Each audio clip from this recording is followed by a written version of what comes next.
Hey everybody, so welcome to Spiritually Inclined. Welcome back. I've been away for a minute. It's been a while since the last time I made a video, and the last video that I made, I literally thought that I was homeless in that moment. So since then, I've come to stay with my daughter. I'm staying with my daughter now. For those who have been watching me on my channel, I have been sharing my spiritual journey in hopes to connect with those who are going through similar as me. I feel like on a spiritual level, we're all going through the same thing. We just got different lessons to learn within that. Excuse my son, y'all know from previous videos, is always going to be the noise in the background from him. And since we're in a newer setting where I don't have to keep him tied down all day long like I did at my dad's house, that was one thing I never mentioned to y'all. My dad had me keeping him strapped down because he didn't want to hear him running around in the room upstairs over there. So I had to keep him bound to a car seat. That's how bad it was over there. So I am completely grateful to the universe for removing me and my son from that situation over there. I released that with love and understanding that my dad is just not, he's not where I am. He's on a lower level of consciousness. He's operating on a lower level of consciousness, and I respect where he is on his journey from a distance, because I don't plan on, keeping the lines of communication or any type of connection with him after my experience there. I'm just gonna love him from a distance, and if he can meet me where I'm at in the near future or whatever, he can align with me then that's the only way. But other than that, I just released that tie to my dad. So I haven't spoken or heard from him since I've been there. Like I said, I thought I was gonna be homeless. So when I made that video, I really truly thought that I was homeless in that time. And the sad part is that I really actually was homeless. And even if it was for a few hours, I was still homeless. And I tried to reach out to these shelters and couldn't get no help. Me and my baby would have been out there on the street if it weren't for my daughter saying, "Come on, Ma, you can, you and my brother can come here," or whatever. So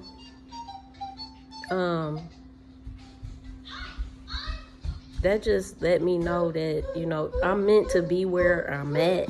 I'm in a void. I don't know if y'all know what a spiritual void is, but I'm been trying to figure out why my life ain't moving forward.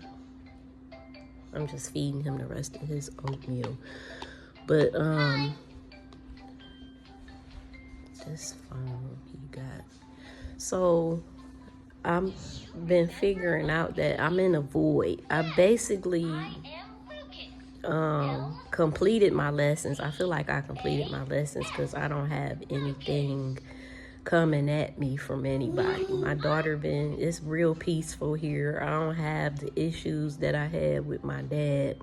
I feel like I was over there for the lessons that I was learning in and of that time. And if y'all go back and watch the videos, y'all will see, all the lessons that I was figuring out as I was going through it, and wondering why he was reflecting to me certain things other than what he has going on in and of himself. So, you know, I feel like the universe was using him to trigger me so that I can gain control over my reactions to triggers. So,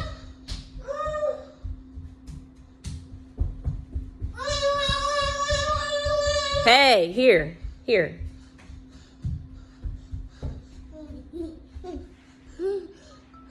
Play with that phone. How you want to do the most while I'm doing my videos? Y'all see my son? I don't never really show him, but yes, that's him.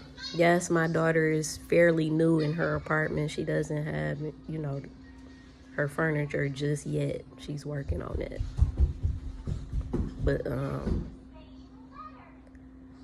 yeah, so I'm in a void where absolutely nothing is happening, and I'm just trying to figure out what can I do to move things forward. And I've been, you know, asking for answers. There comes a time apparently, there comes a time in your spiritual journey where you enter into a void period where it's like nothing really is happening. You can't move forward. You can't go back to what you used to do. Like, I tried to get a job and that fully did not work out. I applied for many different jobs, not many different jobs, but I applied to my field of work, the last field of work that I was working in, which is security. My last job was security at Motor City Casino. So I applied, you know, where I'm most skilled at right now. And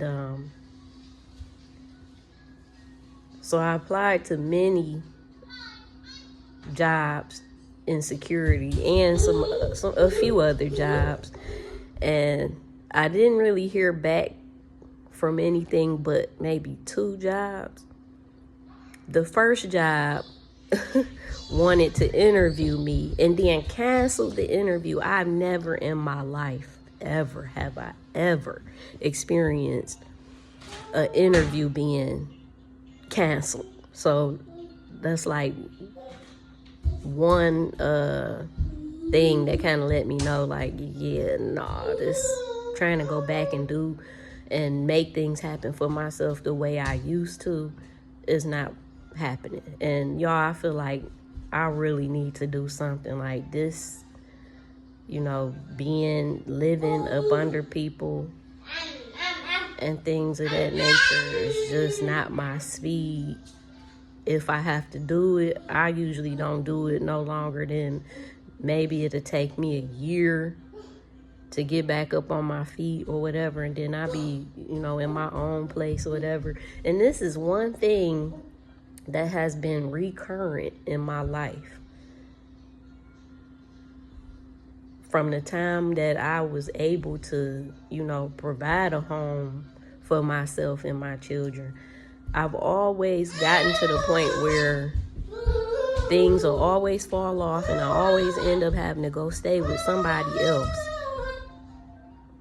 And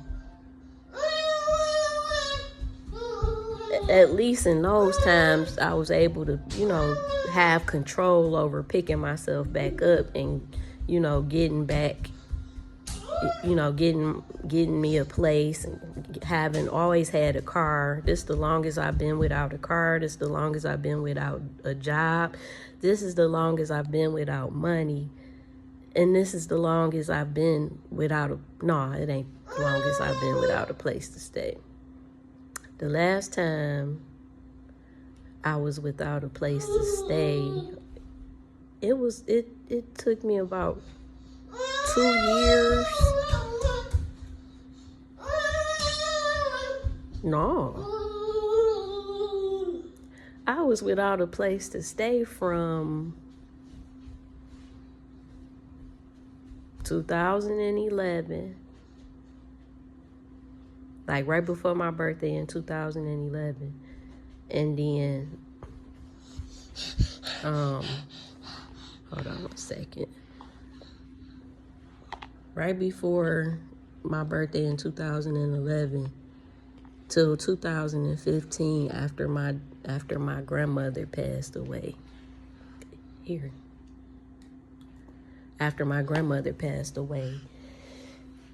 And it was like right after she passed away, I ended up finding a place and moving right out. Well, she was gone.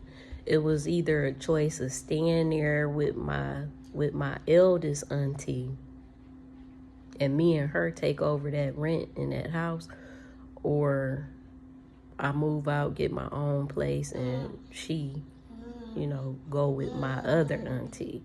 So she went with my other auntie, and I ended up getting me a place to stay. And I couldn't really stay in that house the way it was, because when my grandmother found out she had cancer in 2014, she died a year later. So her decline was pretty rapid in between then. And it was like she was there one minute and gone the next. And so staying in there with all the memories and everything set up the way she had it, it was hard to be there after that. Go play. Go play, mommy, baby. So, so I've been pretty much in the void. And it can be frustrating because I'm watching everybody live their life. I don't have an income coming in, so I'm watching everybody spend money and, and my daughter that I'm staying with, stop. Don't do that. My daughter that I'm, what here go your phone, here, watch videos or something. You be on the jump and run and stuff. We in an apartment now. You can't be making all that noise. Don't nobody complaining about us. We ain't even supposed to be here, but I don't really worry about that because universe got me here. I wouldn't be here if it wasn't for the universe. Anything else could have happened. If it wasn't meant for me to be here, I wouldn't be here. But I realize that I'm in a void, and it's time for me to be introspective and I guess focus on my energy. I've done the work at my dad's house with not allowing external things to knock me off my frequency, is just maintaining a steady high frequency, because I do fall into lower vibrational emotion. I ain't gonna say that. I fall into the emotions of feeling like things is not working out from time to time. And that's normal. It's normal to feel that way. But it feels so stagnant. Like I have absolutely no control. And I don't like not having control in the unknown. Like you don't know what's going to happen. You don't know if anything is happening because you can't see nothing happening. There is a feeling within me that, something is brewing in the energy, because everything happens energetically before it happens out in the physical realm. That's with everything. Everything that plays out in the physical realm happens energetically first. That's how things in the physical gain momentum to actually take place, because it's happening energetically first. So with that understanding, I've been doing a lot of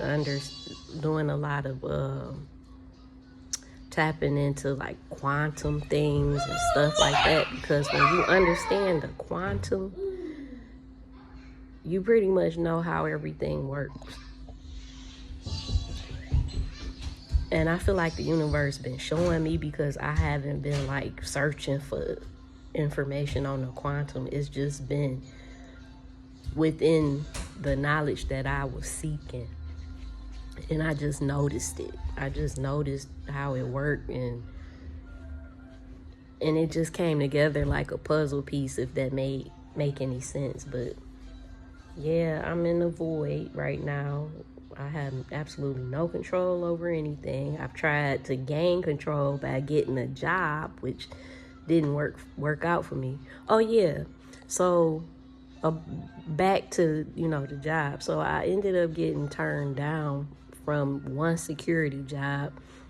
They had me set up for an interview, and then they canceled the interview. Then I had another job, and it was pretty much the same process. I actually did the interview with the lady, and she hired me over the phone.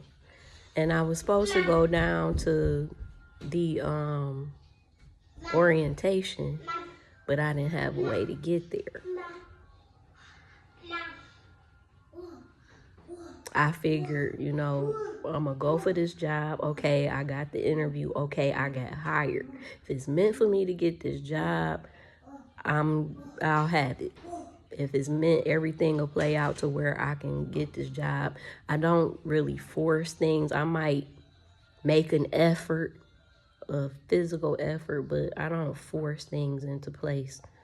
Like, I asked my person, I let him know that I had an orientation that Monday, and I let him know that I needed a shirt because I don't have no physical money. I'm trying to figure this thing out, because I need to manifest some money. And when we talking about manifestation and not being able to get anything unless you manifest it, is like really frustrating, especially when you first getting into manifestation. You got to get it down first. You got to get this feeling. They talking about emotionally charging your desires and things of that nature. And to me, it just seems so complicated. And it's like, do I really have to be without? I'm not really going without, but I want to be able to buy the things that I want and buy him the things that he needs without depending on his dad to do everything. He making sure it's done, but he not doing it when I want it done. You gotta wait for people. It's frustrating. So,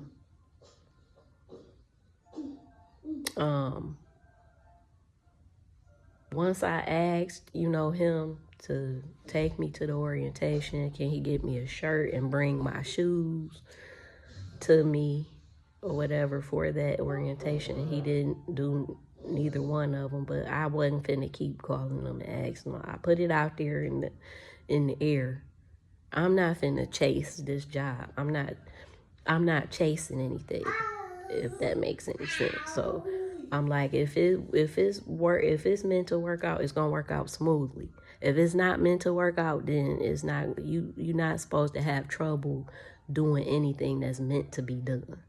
So I let him know. I told him I got an orientation. He said he would take me. He said he would get me the shirt and bring the shoes. And he didn't do that. And I know I didn't call him to remind him or none of that. Because if it was meant, it would happen. So I look at that like, okay, this is not the route. And I only was doing that because I feel like my daughter, how we assume someone else's position, which I started to let go of that because I learned from doing that when I was with my dad, not assuming that a person feel a certain way about something on my own. Like I feel like, okay, I'm staying with my daughter. Okay, she looking at me like this. We can't be making those types of assumptions about people. So I started like letting go of that notion that she looking at me like I need to get a job, because she did say that before I got here, but nothing has been said about anything since I've been here. So, and then I was looking for a job because I'm like, I don't want her to, be like, she just trying to sit here and not do nothing. Because like I said before, don't nobody else understand what you going through in your life, and that you've had a spiritual awakening, and now your life have to go down a different path that don't look conventional from anyone else's. They looking at their life, well, I gotta work to make this happen for me, so you gotta work to. People think that your life is supposed to look like theirs, that you supposed to get. No. That you supposed to get things the same way that they get things. But when you have a spiritual awakening, that means that your life is taking a totally different route, and that the same things that worked for you and other people and are working for other people that worked for you before is not going to work for you the same way it's working for those people still, because they haven't had an awakening. So they got to manifest in the way that they best know how, which is how the Matrix teaches you to, that you got to force and push and take action on everything that you want and need. So, and then like the energetic transitioning behind all of this is changing your perspective and your viewpoint and your belief systems and things of that nature.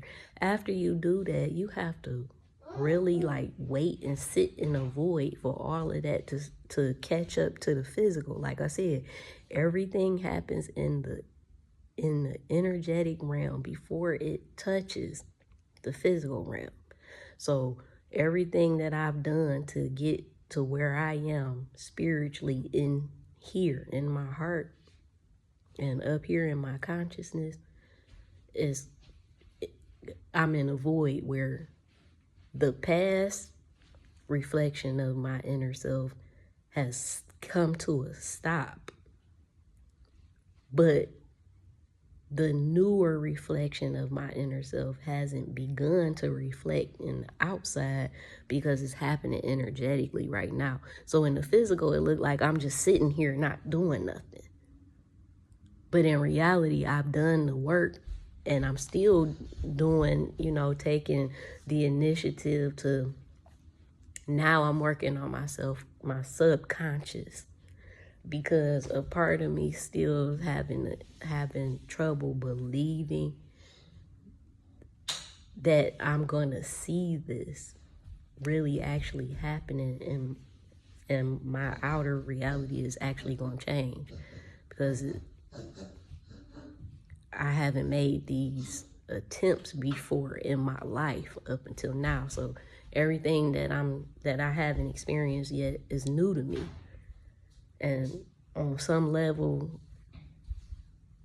in my waking, in my subconscious, I'm having an issue with believing that it's happening. That's where the attempts to try to make things happen and control things is coming from.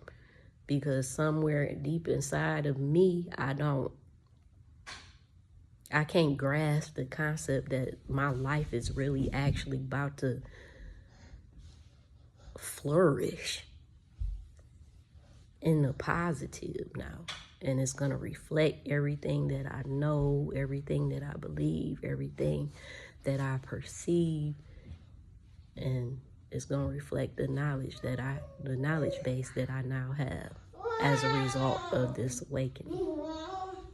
And, for manifestations to happen in the physical, like I said, they happen energetically first. So in the energetic quantum realm, it's already done happened. And when we catch glimpses of the future and things that we desire, we think that we're just picturing it, but really we're connecting with a version of us that already has it. That's why we're able to see it in our now version. So this quantum things, once you understand that, life is so much clearer. Like, you can move through life so consciously when you connect, when you search for answers with pure intention on understanding, when you take an approach to curiosity about this life and who you are at a soul level, not who you are in this physical realm.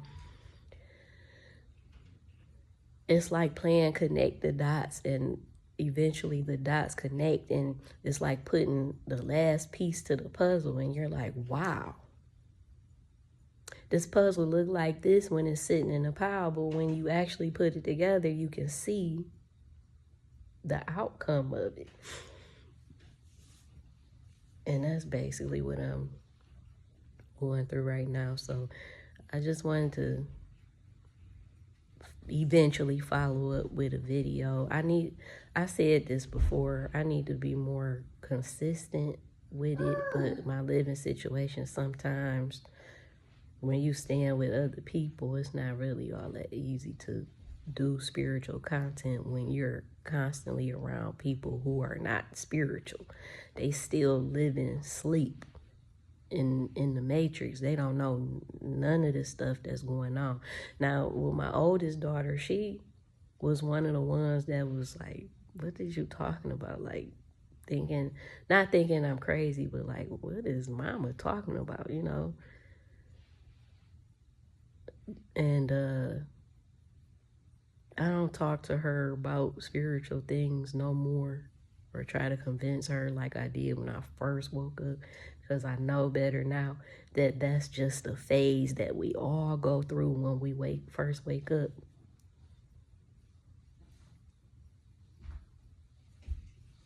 And I know that she have to have a certain level of consciousness to even be able, she have to be on a certain frequency to even be able to receive anything that I'm saying.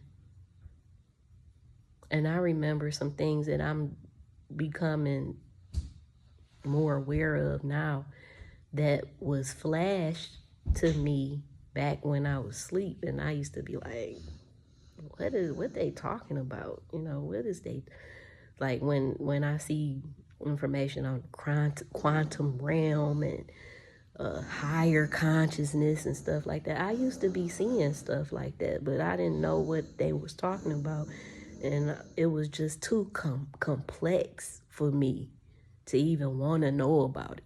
So I get from a sleep perspective how people are and why, and I understand why they can't like grasp the concept. Like, we understand it clearly, but when we trying to tell them, it's really like, what are you talking about? It's like genuinely from that perspective for them. So we have to understand, like, just because we got to a level where we can be open-minded and understand and know for a fact that it's true, it's not the same for other people, because some people are still under the veil of illusion, and ain't no breaking that until they have an awakening like we have. So that's why it doesn't help to try to talk to people and tell them, you know, the truth and all that, try to explain it. There's no breaking that veil of illusion until they have an actual awakening. And they, don't break my bracelet. No. Go find something to do, baby. No. You want to get in the car seat? Now I have to use the car seat as a way to, you know, discipline him when he not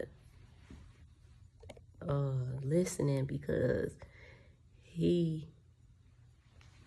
I don't believe in whooping kids no more. I don't believe in that no more. I used to. I whooped, you know, I really didn't whoop my youngest daughter like that, because she didn't really need to be whooped. But I was whooping my two oldest kids. I whooped them. And I wasn't like one of the parents always whooping them, but when they made me mad enough, or if they did something that made me mad enough, yeah, I whooped them. Stop. You want to get in the car seat? See, he eating off the floor. I don't like that. He know better than that. That's the type of stuff that would make me put him in the car seat. Unlike he was just trying to rip my bracelet off my wrist. No, I don't want you playing with my bracelet because you keep trying to tear it off and being rough, being destructive.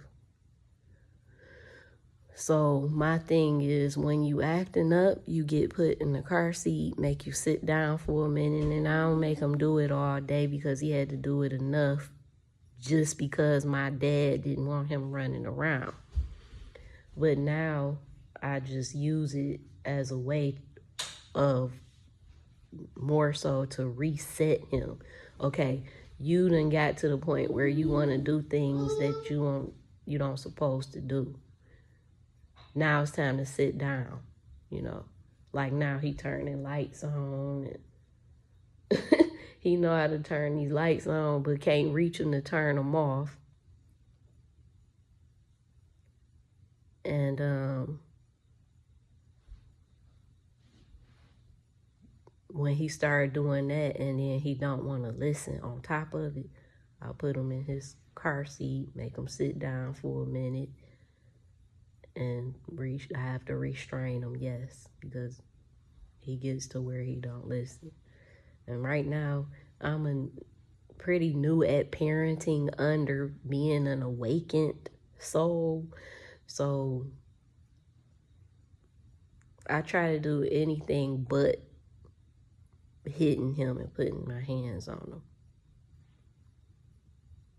I've slipped up at times, you know, and just tapped him a little bit because he got this thing where he liked to kick. And he want to kick when he get mad and all of that, and it be hurting. So I, you know, tap him, pop him a little bit on his leg and let him know, like, no, you don't do that. But it don't be like, you know, wailing and going in like some people be doing with their kids. I don't believe in that no more. I used to pop the shit out of some kids when I was younger, but that's when we young and we don't have patience. Now that I'm older and I have patience and I'm awakened, because there's a difference between being woke and awakened. I just did a video about this on Instagram. You know, when you woke, you know that the conspiracies are actually true and being disguised as, you know, conspiracies, being presented as though this is what's being said, but it's not confirmed as being true when it really is true and really is happening. It's also, you know, being woke is like knowing that what the government is up to and what's being done, you know, as far as the food and, you know, these laws and things of that nature. That's being woke. But being awakened is being able to understand why the things that happen in the world are happening from a higher perspective, from actually sources perspective, because you can gain sources perspective. The whole purpose is to merge your consciousness with the source of it all. Here he is trying to pull on my no. And then I give him multiple chances before I actually put him in his car seat. When he get to going from one thing to another, messing with this, doing that, that's when it's time to reset him and put him in his car seat, let him sit there for a minute or whatever. Sometimes he be sleepy. I find out he's really actually sleepy. That's why he keep doing stuff over and over again. And, you know, that's how I deal with him. But it's a little difficult because I'm like, how can I get some cooperation out of him without having to, especially on certain things that he be doing, I'll be like, oh my God, I wish he would stop doing it. I'll be like, oh my God. But yes, I don't want to make this video any longer than it has to be. I'm kind of ranting and talking and things, but I just wanted to make this video. I've been wanting to make this video for the longest, just couldn't find the right opportunity, which anytime the want to make a video, anytime I get inspired to make a video and I don't act on it, I lose what it is I want to make the video on. And it's usually because I'm around somebody I don't want to do the video in front of, or you know, things of that nature. But once I get into my own place, I'm going to be making these videos, and I ain't going to care who going to be around, because then it'll be in my territory. I'll be in my own territory. Right now, I'm in someone else's territory. So, you know, a lot of people don't want things to be, you know, video and posted on the internet when you in their house and your background is their background. So I try to take that into consideration. So please bear with me, y'all. I will be posting more once I get in my own place, but for right now, I'm post, you know, when it's absolutely necessary, when I can. I love you guys, and take care until next time. Ashe.